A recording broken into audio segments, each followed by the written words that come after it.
we didn't have these things when we were coming out of high school. So explain to the more in detail, like what is the, because like the biggest thing like that I had was a Nike camp, Nike combine. Yeah, it was. I think the one I went to was Ohio State had that regional Nike camp. Yeah, Right. Yeah. but now this is happening at like prep schools and other like top high schools across the nation, right, Trey?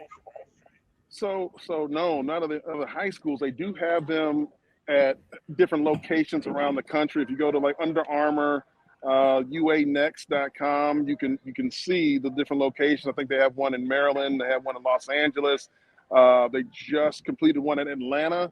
There's another one in Dallas where they just bring everyone from the region to it. This is specific for IMG Academy because they are sponsored by Under Armour. So this is kind of a special deal for this particular school because of their deal with Under Armour. But yeah, they just did one where they had the number one players in high school from Georgia, which is a serious spot, a recruiting hotbed for Mel Tucker.